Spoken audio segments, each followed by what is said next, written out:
नमस्कार मैत्रिणींनो, मी उज्ज्वला रेसिपी मराठीमध्ये आज आपण दगडी पोह्याचा चिवडा बनवणार आहोत. त्यासोबत घरगुती पद्धतीने चिवड्याचा मसाला देखील बनवणार आहोत. त्याकरता इथे मी अर्धा किलो दगडी पोहे घेतलेत. आता हे पोहे आपण तेलामध्ये तळून घेणार आहोत. तेल चांगलं गरम झाल्यानंतरच यामध्ये मी पोहे घातले. तर अशा पद्धतीची चाळणी वापरायची, म्हणजे पोहे आपले छान असे तळले जातील. अगदी थोडे थोडे घालून यामध्ये मी पोहे तळून घेते. तर अशा पद्धतीने ते मी सर्व पोहे तळून घेतलेत. आता हे आपण तळलेले पोहे साईडला ठेवून देऊयात. त्याच कढईमध्ये आता आपण राहिलेले जिन्नस देखील तळून घेणार आहोत. 1 वाटी सुक्या खोबऱ्याचे पातळ असे काप करून घेतलेत. आता हे काप आपण तळून घेऊयात. तर इथे मी 1 वाटी खोबऱ्याचे काप घेतले. तुम्ही इथे आवडीनुसार कमी जास्त करू शकता. खोबरं देखील इथे आपलं छान तळून झालं की एका डिशमध्ये काढून घेऊयात. 1 वाटी शेंगदाणे घेतलेत. शेंगदाणे देखील इथे आपण तेलामध्ये छान असे खरपूस होईपर्यंत तळून घेऊयात. शेंगदाणे तळून झाले एका डिशमध्ये काढून घेऊयात. तर इथे मी अर्धी वाटी फुटाण्याच्या डाळ्या घेतल्यात. 1-2 मिनिटे आपण तेलामध्ये छान अशा तळून घेऊयात.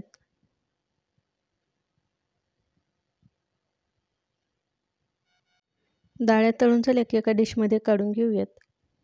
आता यामध्ये आपण आवडीनुसार ड्रायफ्रूट घालायचे. तर इथे मी 7 ते 8 काजू घेतलेत. काजू देखील छान सोनेरी रंग येईपर्यंत तळून घेतलेत. बदामाचे काप घेतलेत 8 ते 10. ते देखील इथे आपण छान असे सोनेरी रंग येईपर्यंत तळून घेऊयात.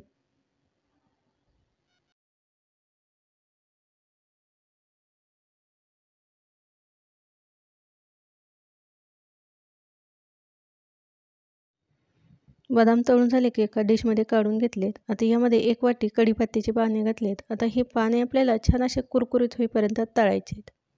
तर इथे आपला कढीपत्ता देखील तळून झाला आहे. एका डिशमध्ये काढून घेतला आहे. आता यामध्ये मी 8 ते 10 बेदाणे घातलेत. बेदाणे देखील इथे आपण तेलामध्ये तळून घेऊयात. बेदाणे तळल्यामुळे इथे तुम्ही बघू शकता छान असे ते फुलले आहेत. बेदाणे तळून झाले की एका डिशमध्ये काढून घेतले. आता यामध्ये मी 5 ते 6 हिरव्या मिरच्या कट करून घातल्यात.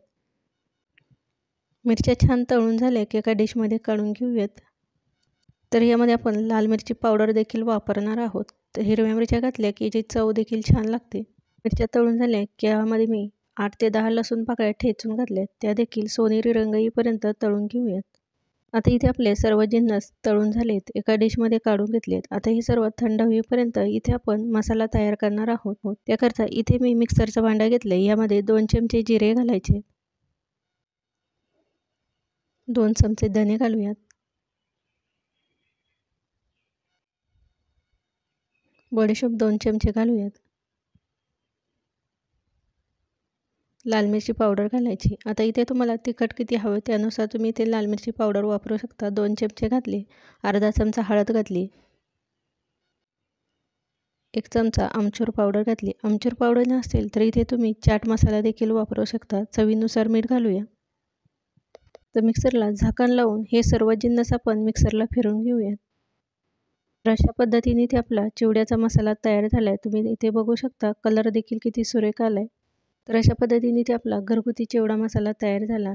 तर आता आपण वाटणीची तयारी करणार आहोत. त्याकरता इथे मी पळीमध्ये 8 ते 10 चमचे तेल घेतले. तेल गरम झालं की यामध्ये तयार केलेला चिवड्याचा मसाला घातला आहे 8 चमचे.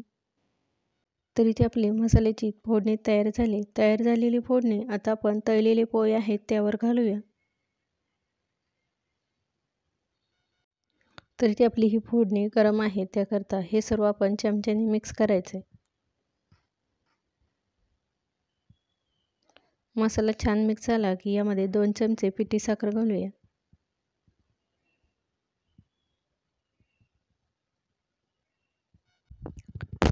पिठी साखर घालून झाली की आता आपण हे सर्व पोह्याला छान असं लावून घेणार आहोत. तर आता आपल्याला हे हाताने मिक्स करायचे, म्हणजे मसाला सर्व पोह्याला छान लागला जाईल. आता अशा पद्धतीने आपण हे पोहे असे हाताला चोळून घ्यायचे, म्हणजे मसाला सर्व एकसारखा सगळीकडे लागला जाईल आणि चिवडा देखील चवीला छान लागतो. तर इथे आपण तळलेल्या पोह्याला सर्व मसाला छान लावल्यानंतर तळलेले सर्व जिन्नस आहेत ते घालूयात. तरी ते आपण सगळ्यात शेवटी तळलेले जिन्नस घातलेत. यामुळे काय होतं, पोह्याला जो आपण मसाला घातलाय तो एकसारखा लागला जातो आणि चिवडाही ते आपल्या चवीला छान लागतो. त्याकरता हे सर्व जिन्नस शेवटी घालायचे आणि अशा पद्धतीने मिक्स करून घेऊयात. तर अशा पद्धतीने ते आपण घरगुती मसाला तयार करून झटपट असा दगडी पोह्याचा चिवडा तयार झाला आहे. आजची रेसिपी आवडली असेल तर रेसिपीला जास्तीत जास्त शेअर करा, लाईक करा, कमेंट करा. चॅनलवर नवीन असाल तर चॅनलला सबस्क्राईब करा. रेसिपी बघितल्याबद्दल धन्यवाद.